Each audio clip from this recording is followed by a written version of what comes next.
Bonjour, bonjour à tous, bienvenue dans ce plateau de Figaro Immo, ici en direct. Il est 13 h, en direct depuis la home du Figaro.fr et depuis le Facebook Live de Figaro Immobilier. On est là pour répondre à toutes vos questions, vous qui avez un projet immobilier, vous qui souhaitez acheter, investir, faire construire, vous vous posez beaucoup de questions, c'est tout à fait normal. Et notre credo, c'est de répondre ici en direct chaque vendredi entre 13 h et 13 h 30 avec un expert. Alors la semaine dernière, on était avec le notaire de Paris. Avant, on a évoqué l'achat d'en neuf. Aujourd'hui, on va parler financement, on va parler budget, on va parler taux de crédit, on va parler garantie pour acheter un bien immobilier avec un expert qu'on est très heureux de recevoir ici sur le plateau en direct. C'est Philippe Taboret. Bonjour Olivier. Bonjour Philippe Taboret, directeur général adjoint de KEFPI. Alors, expert en crédit, un mot sur KEFPI? Alors, KEFPI, c'est le leader du courtage en prêt immobilier en France. Le courtage, c'est de mettre en relation un client et une banque, négocier les conditions et accompagner le projet de l'emprunteur jusqu'à son terme, c'est-à-dire la signature de l'acte, ce fameux acte d'achat. Très bien, et donc vous allez être très concis, très pratique, hein, Philippe, c'est l'exercice. Vous avez été très nombreux, merci beaucoup pour vos nombreuses questions depuis lundi qu'on a pu récolter. Et n'hésitez pas, vous pouvez nous interpeller, poser d'autres questions en direct, on est évidemment là pour ça. Alors on va démarrer avec une première question de Valère. Valère nous dit, on dit que les taux d'intérêt commencent à remonter. Est-ce que c'est vrai? Est-ce qu'il faut se précipiter avant la fin de l'année? Les taux vont-ils remonter de beaucoup en 2019? C'est la grande question. Mais c'est la question permanente sur les taux d'intérêt, puisqu'en fait, par nature, les taux d'intérêt ne restent jamais stables très longtemps. Ils augmentent, ils baissent, et après on peut discerner dans ces hausses et baisses des tendances. Est-ce que les taux ont une tendance à la baisse ou une tendance à la hausse? On attend la hausse depuis un an et elle n'est pas arrivée. Et elle n'est toujours pas arrivée ce mois-ci, ni sur cette fin d'année.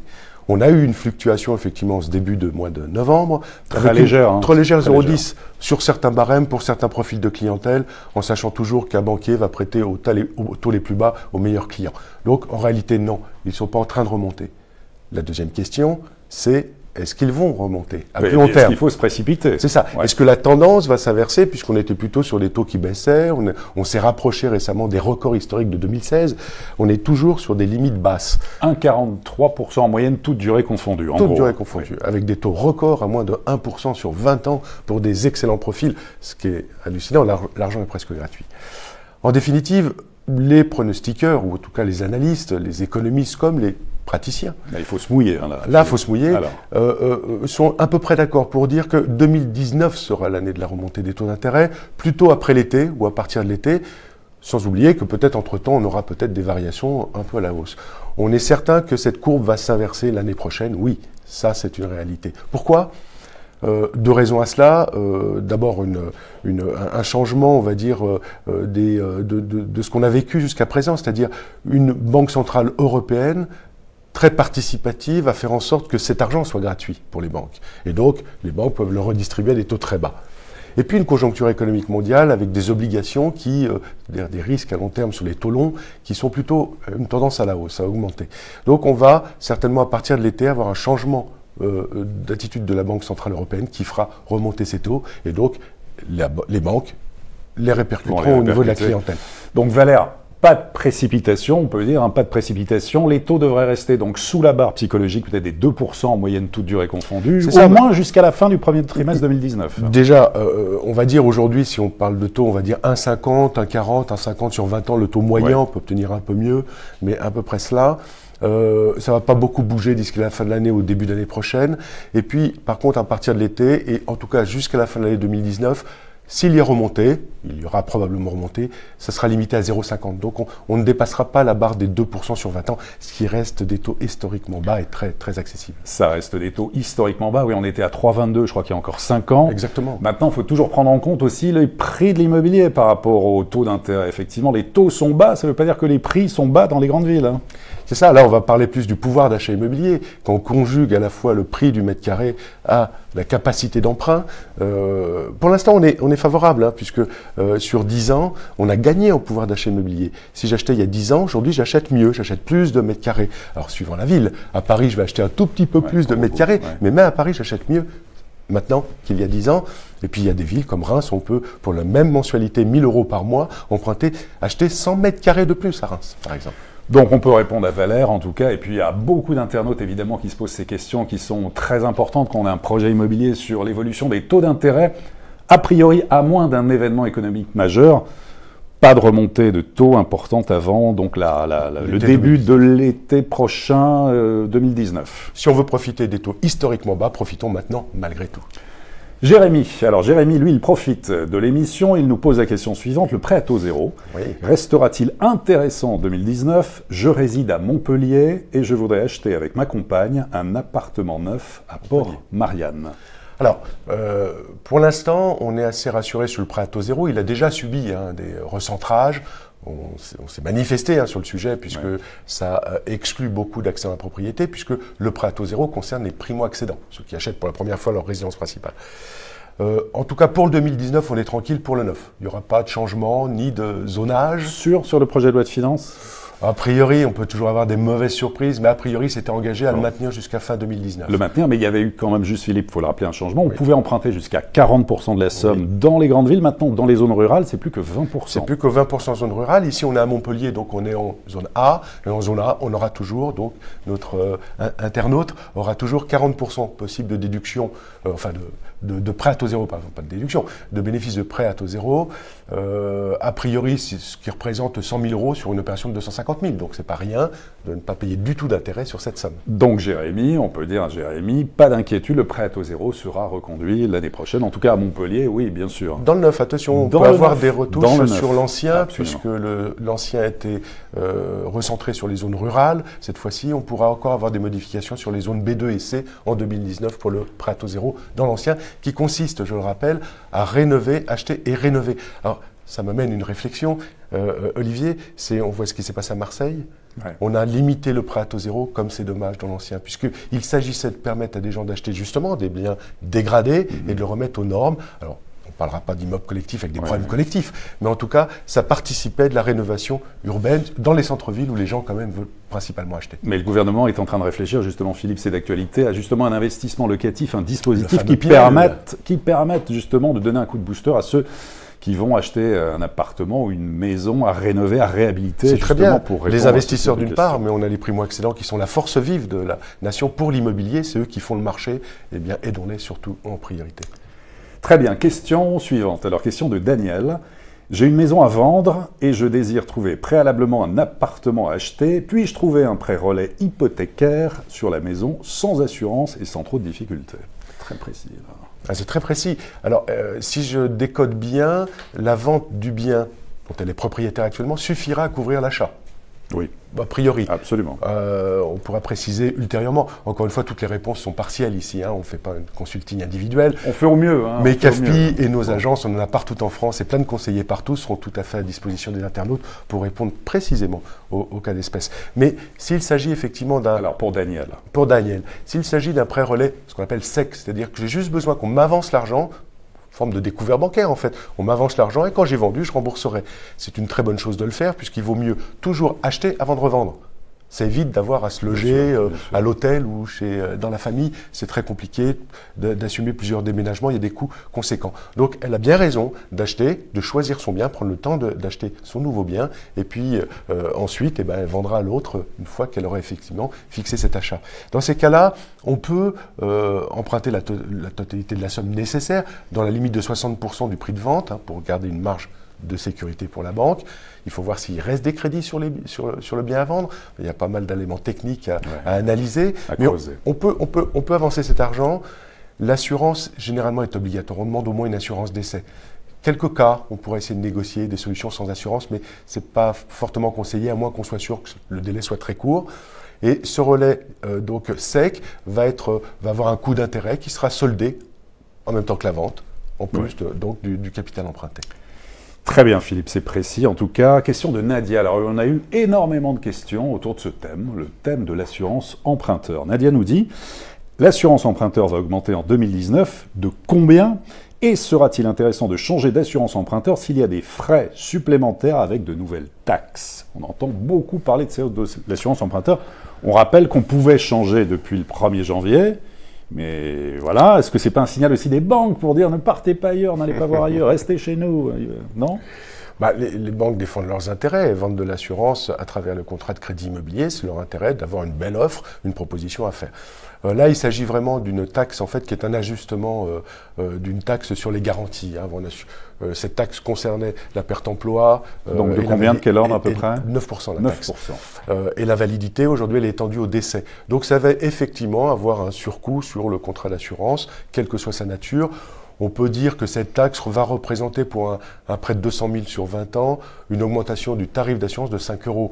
Donc c'est quand même pas non plus... Pas plus que ça, pas 5 plus, €. Pas plus que 5 €. D'accord, parce qu'on entend beaucoup dire l'assurance emprunteur va flamber. Surtout que c'est le sujet, les impôts, les taxes, voilà, de partout. Là, c'est que 5 €. Alors c'est 5 € en plus, hein, on aurait préféré les garder dans sa poche, mais ça uniformise cette taxe, c'est TSCA, qui est prélevée sur les contrats d'assurance. Donc pour vous, pas, Philippe, d'inquiétude là-dessus. Petite hausse à anticiper.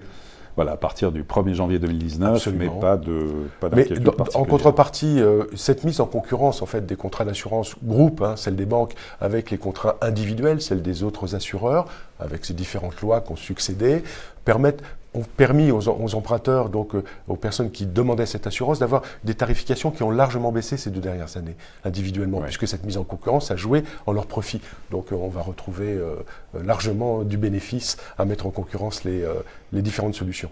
Très bien. Question suivante. Alors c'est Eric qui nous dit, lors d'un achat en VFA, c'est la vente en l'état de futur achèvement, on est dans le neuf, le remboursement du capital peut-il débuter dès le premier appel de fonds? Est-ce que toutes les banques font des intérêts intercalaires? Vous expliquez, là, il y a plein de gens qui peuvent être un peu largués. On est dans le technique, là, on rentre dans la technique des financements. Alors, oui, il y a toujours des intérêts intercalaires.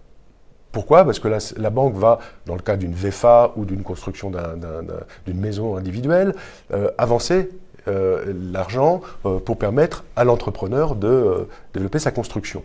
Donc, bien évidemment, ça va produire des intérêts qui devront être couverts par l'emprunteur.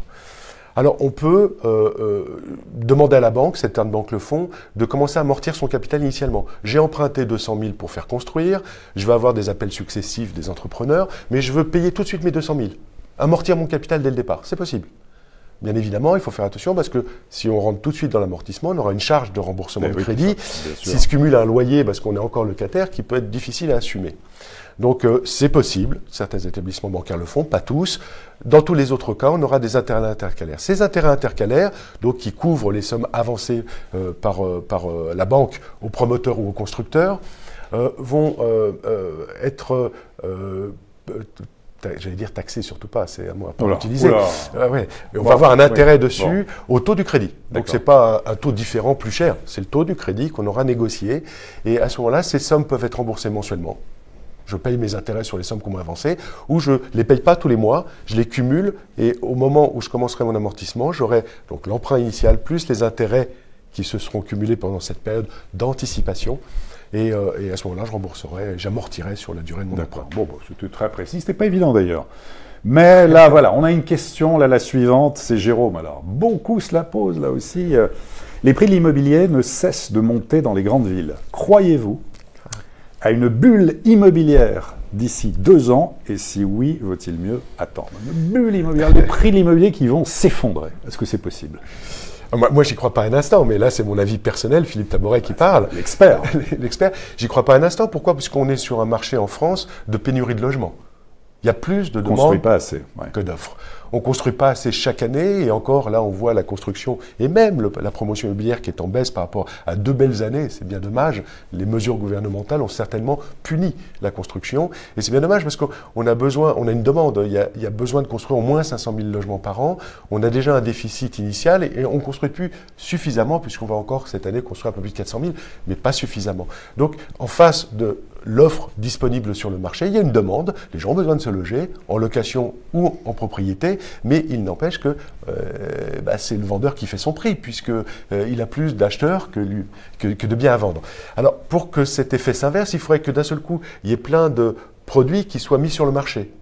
C'était le cas des années 91, où là on avait les propriétés immobilières qui étaient aux mains d'institutionnels. Ils s'en sont débarrassés. Le zinzin, le zinzin. Donc à ce moment-là, il y a eu une offre supérieure à la demande, les prix ont chuté. Là, je ne vois pas comment cette bulle peut exploser.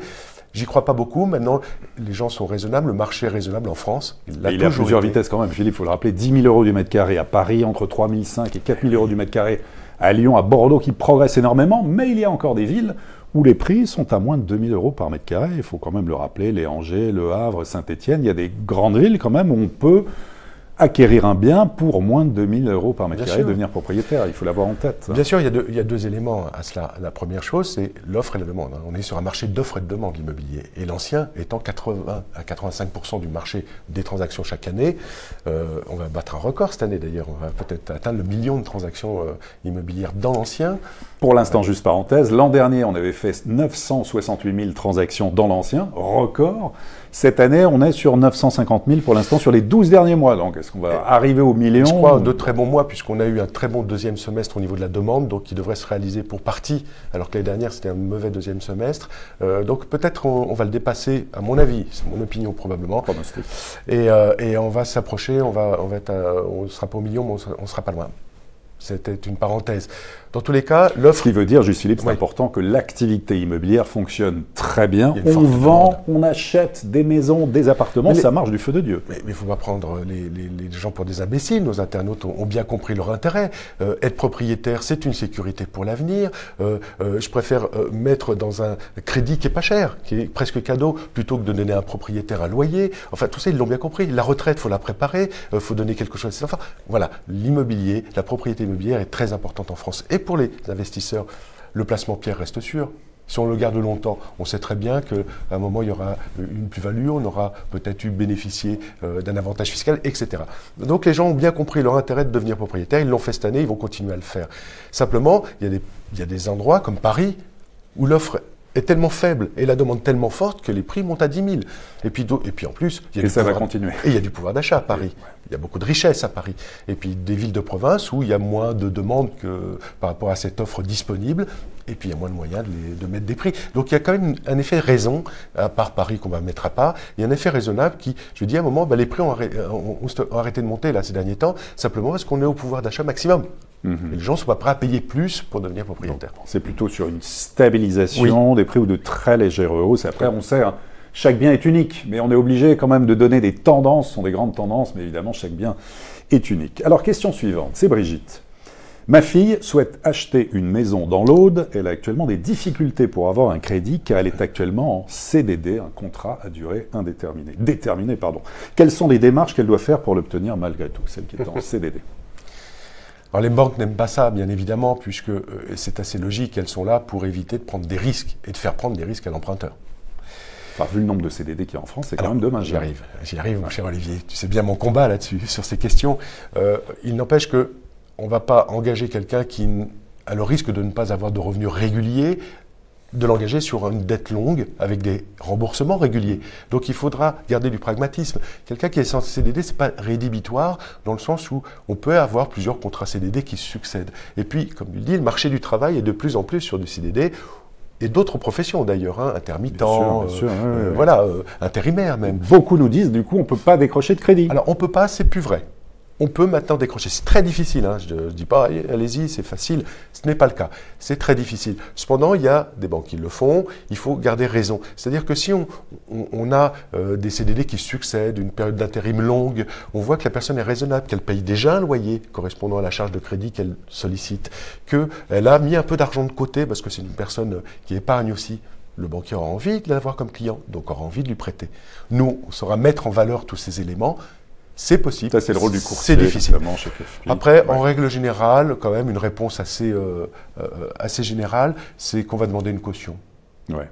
Si on voit que c'est quand même quelqu'un de sérieux et qui peut faire face à ses remboursements, on va demander une caution. Caution de quel ordre à peu près, pour avoir une idée sur un bien à 200 000 € par exemple? Généralement, une banque ne tranche pas. Elle ne dit pas je veux 50 000 de caution. Elle dit je veux une personne qui s'engage en cas de non-remboursement à ce que vous fassiez pour elle. Donc il faut avoir soi-même, en tant que caution, les moyens de rembourser la dette. Donc c'est quelqu'un de très proche. C'est un frère, une sœur, un père, une mère qui peut le faire, c'est personne d'autre. Très bien. Alors, question de Paul, quel est le taux actuel, alors c'est très précis, d'un prêt immobilier de 180 000 € sur 20 ans? Eh bien, c'est bien une question à laquelle je ne pourrais pas répondre précisément, comme la question est posée. Pourquoi? Parce que je suis courtier. Si je suis courtier, je négocie avec toutes les banques. Donc, en fait, je donnerai une fourchette. Le taux pour 180 000 sur 20 ans aujourd'hui va être entre 1 et 1,50 %. Si vous avez un profil qui va vraiment enchanter la banque et qui va avoir envie de vous capter comme client, vous serez plutôt sur 1%. Et si vous demandez 100% de financement pour 180 000, si vous êtes là, un peu plutôt sur des à taux CDI, d'endettement, CDI là, évidemment. mais même si on est sur des endettements un peu lourds, voilà, vous n'êtes pas très épargnant, enfin voilà, on sera plutôt sur les taux à 1,50. Et c'est pour ça qu'il est important de, bien sûr, bien préparer ce dossier, mais surtout de bien regarder ce qui se passe sur le marché. Hein. Il n'y a pas un taux pour un crédit immobilier, pour un profil. Oui, chaque banque a sa politique commerciale, et nous sommes là pour décortiquer toutes ces hypothèses. Les meilleurs taux, juste pour avoir une idée, Philippe, les meilleurs taux actuellement chez KFP, par exemple, sur 15 ans, est-ce qu'il y a eu un record récemment, ou sur 20 ans, il y a eu des records? Alors, sur 20 ans, on a fait un dossier le mois dernier à 0,90%, par exemple. Donc, c'est hallucinant, moins d'un point sur 20 ans. Donc, et on en a fait même plusieurs. Je ne peux pas dire un seul dossier qui serait exceptionnel. Plusieurs pour des extrêmement bons profils. Et aujourd'hui, on prête facilement à 0,80, 0,75, 0,80 sur 15 ans. Maintenant, je ferai pas cette vente. Je ne vais pas dire, venez chez moi, j'ai des taux à 0,90. C'est faux. Je pourrais être amené à prêter à 1,40 sur 20 ans. Mais par contre, j'amènerai des solutions. Je verrai à ce que le contrat permette de ne pas avoir de coûts complémentaires. Je verrai à l'assurance, aux garanties, etc. C'est mon métier. Voilà, très précis, Philippe, pour Paul. Alors, question de Ténia. Si malgré la mise en concurrence, votre banque reste la plus intéressante, est-ce qu'il est judicieux de faire tous ces emprunts immobiliers dans la même banque? Et si les indicateurs de reste à vivre et le taux d'endettement sont bons, mais que l'encours à la banque est élevé, peut-elle décider d'arrêter de financer d'autres projets, même s'ils sont viables également? Alors, la sacrée pratique. Oui, avec plein de questions dans une, mais la réponse essentielle qu'il faut apporter, c'est que oui, chaque banque a des encours. Elle limitera effectivement sa participation à un financement pour un particulier à une limite d'encours. Après, ces encours ne sont pas les mêmes chez chacune des banques. C'est encore une bonne connaissance du marché des banques et de leurs produits qu'il faut avoir. Est-ce qu'il vaut mieux diversifier? Enfin, j'ai l'impression que c'est alors, ça. Pour répondre plusieurs banques. Concrètement, oui, c'est préférable. C'est préférable parce que de toute façon, à un moment, je serai plafonné. Et puis, certaines banques ne calculent pas l'endettement de la même manière qu'une autre ou l'encours de la même manière qu'une autre. Un investissement locatif n'a pas la même valeur puisque on a un loyer qui va tomber, qui est une résidence principale, qui est un encours sec où il va falloir faire face à ce remboursement. Mais on pourrait dire juste, Philippe, plusieurs banques très bien, mais ça fait aussi des frais de dossier supplémentaires, non? Ça ne s'accumule pas? Non, puisque les frais de dossier sont perçus sur une demande de crédit, que ce soit dans une banque ou dans plusieurs banques, c'est au nombre de dossiers qu'il y aura des frais de dossier. Et si on multiplie et assurance emprunteur dans une banque, et le crédit immobilier dans l'une, et un contrat auto dans une autre... Faites-vous accompagner par un courtier, tout devrait bien se passer. Au-delà de cette réponse, je dirais simplement qu'il faut veiller à quelque chose. Il y a une nouvelle loi qui est arrivée en juin 2017 de mémoire, qui consiste à permettre à un emprunt, ou en tout cas d'autoriser un deal entre l'emprunteur et le banquier, qui consiste à dire vous devenez client chez moi et vous virez vos salaires chez moi. Vous impliquez avec moi, et à ce moment-là, je vous donne un taux préférentiel. Je vous donne un petit bonus complémentaire. Moi, je vous donne ce bonus complémentaire, vous vous engagez, vous, emprunteur-client, à déposer vos revenus chez moi pendant 10 ans. Ce n'est pas ponctuel. 10 ans. Donc là, ça ficelle un petit peu le client à la banque, puisque cet engagement devra être pris. Donc, veillez à ça. Également, si vous êtes multi-emprunteur, si vous avez à la fois l'intention d'investir dans le locatif, dans le principal, dans le secondaire, veillez à ne pas vous laisser piéger dans ces situations. Très bien. Evelyne. Alors, Evelyne, quels sont les établissements qui couvrent les seniors à des taux décents? Et dans ce cas, quels sont actuellement dans ces établissements les meilleurs taux assurance emprunteur? Le prêt senior. Alors, seniors. Je le disais tout à l'heure, pour l'emprunt, pour le crédit, on n'a pas un taux unique pour tout chacun. Et l'assurance, encore, j'allais dire presque pire. Puisque là, vont considérer vont pris en considération des situations personnelles. De maladie, de traitement, d'historique médical, etc., etc. Donc, on n'a pas une réponse. On va dire que pour quelqu'un en bonne santé, dans ces tranches d'âge, senior, si vous êtes fonctionnaire, vous avez des avantages. Vous êtes entre 0,35 et 0,45. Si vous n'êtes pas fonctionnaire, là, vous avez moins d'avantages. Vous êtes entre 0,45 et 0,55 de coût d'assurance en pourcentage du capital initial. Donc, vraiment, ça, c'est le cas où vous êtes en parfaite bonne santé, où vous n'avez pas, il n'y a pas eu d'intervention chirurgicale, il n'y a aucun traitement, etc. Moi, ce que je préconise et ce que je conseille surtout pour les seniors, c'est parce que l'assurance est prépondérante dans l'obtention du crédit. Sans assurance, on n'emprunte pas. Et puis, parce que son coût est devenu important. 0,50 par rapport à des taux à 1,50, vous voyez, c'est un tiers du prix quand même. Hein. Donc, c'est très important de vous renseigner, vous, seniors, j'en fais partie, d'abord sur votre assurance. Est-ce que vous êtes assurable et à quel tarif? avant d'aller chercher un crédit. Avant d'aller, donc ça c'est le conseil. Et Evelyne qui nous demande les établissements, les noms de ces établissements. Non, c'est compliqué, vous pouvez C'est compliqué, citer. oui, non, je ne le ferai pas parce que dans ces cas-là... Bon, Evelyne, on est désolé. Je ferai des privilèges, mais non, je ne le ferai pas. D'accord. Thibaut, recommandez-vous d'emprunter sur une durée très longue de 30 ans? Nous souhaitons acheter un grand pavillon 450 000 € situé à 500 mètres du RER Palaiseau-Villebon, c'est dans le 91, pour un premier achat. Alors je sais que je vais faire bondir tous les internautes en répondant, puisque je l'ai déjà fait, en répondant à cette question, oui, emprunter sur 30 ans. Ah, alors là, d'accord. Ah oui. C'est possible encore Mais bien sûr, c'est possible. Il y a même du 35 ans aujourd'hui. Nous avons une offre à 35 ans qui permet effectivement... Alors, on se rappelle, quand il y a eu la crise aussi en Espagne et tout ça, les gens qui s'étaient endettés sur de très très longues durées, 30 ans... 50 ans en Espagne. 50 ans. 100 ans en Suisse. Il n'y a qu'en France qu'on a raison. On est très raisonnable en France. Et pourquoi je vais faire bondir les internautes? Parce que la question de la durée, on est très raisonnable en France. On a une culture de raison. Et ce qui fait qu'on n'aime pas ces crédits à durée longue.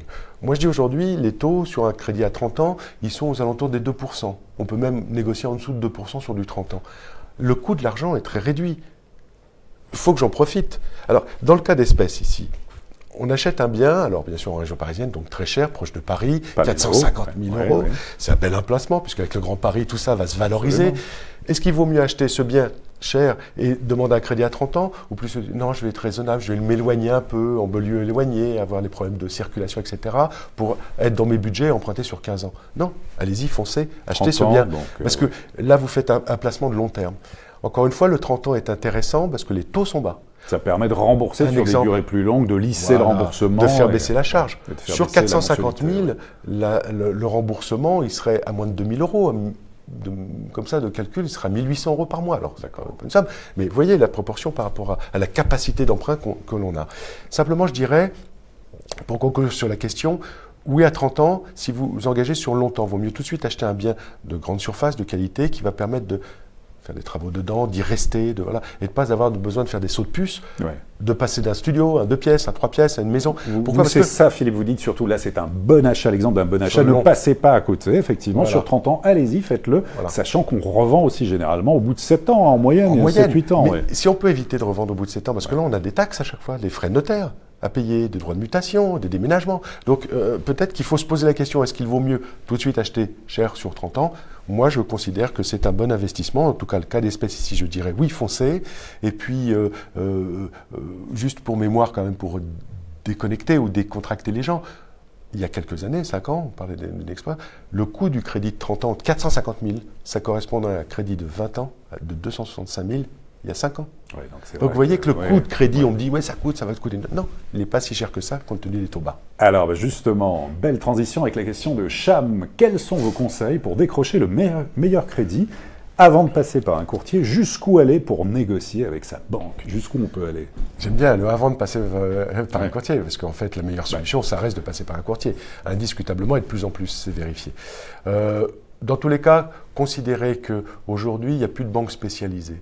Donc, ce n'est plus le bien immobilier qui fait la décision du banquier de vous prêter ou de ne pas vous prêter. Avant, on faisait du prêt hypothécaire, on regardait, on faisait une expertise. Si vous aviez de l'apport, on vous finançait parce que le risque était maîtrisé. C'est plus ça. On a changé de monde. Aujourd'hui, c'est un banquier qui, par ce crédit immobilier, va vous gagner votre clientèle. Vous allez ouvrir un compte chez lui et devenir client, ou y rester si vous êtes déjà dans cette banque. Et donc, en fait, ce qu'il a envie de voir en face de lui, c'est un bon client. Qu'est-ce qu'un bon client? Un bon client, c'est celui qui n'a pas 50 crédits, des revolving partout.